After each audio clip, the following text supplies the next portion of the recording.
Hello friends, welcome back to my YouTube channel. आज का हमारा टॉपिक रहेगा वाइकेरियस लायबिलिटी। तो यूजुअली होता क्या है कि टॉर्ट्स में कोई भी इंसान जो खुद कुछ अपराध करता है या फिर जिसने खुद कोई गलती की होती है उसकी सज़ा उसको मिलती है। लेकिन जो वाइकेरियस लायबिलिटी होता है वो एक एक्सेप्शन है।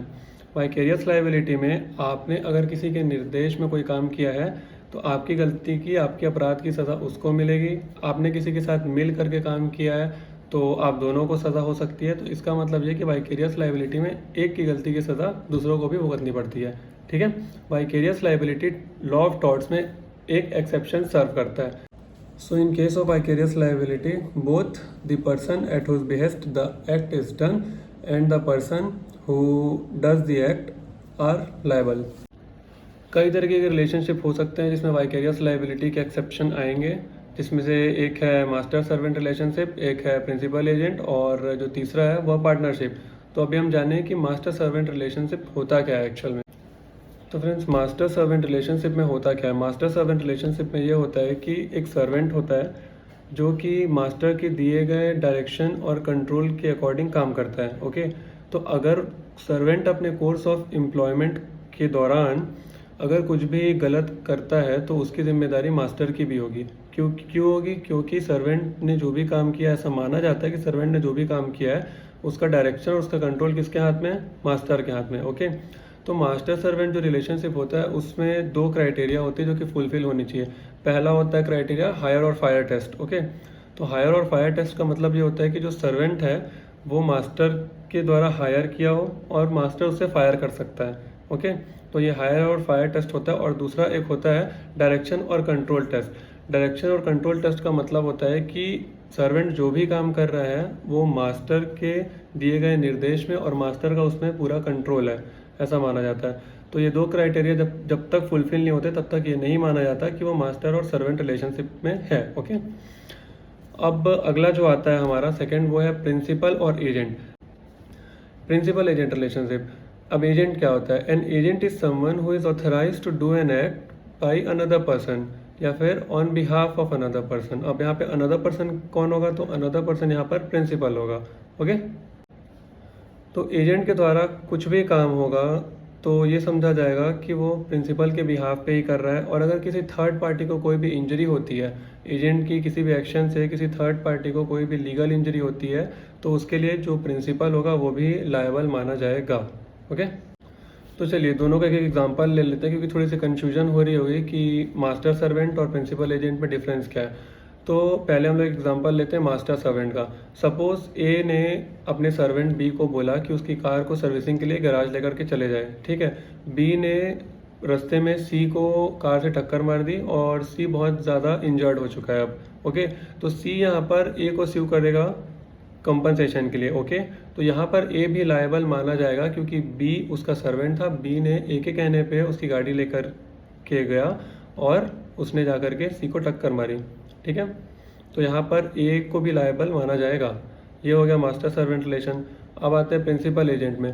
सपोज ए किसी बैंक का बैंक मैनेजर है और उसने बी को हायर किया है अपने बैंक में लोगों से पैसा पैसा कलेक्ट करने के लिए। ओके, तो अब उसी दौरान क्या करता है, बी अपने कोर्स ऑफ एम्प्लॉयमेंट के टाइम में सी से उसने पैसे कलेक्ट किए और उसने बैंक में डिपॉजिट ही नहीं किए।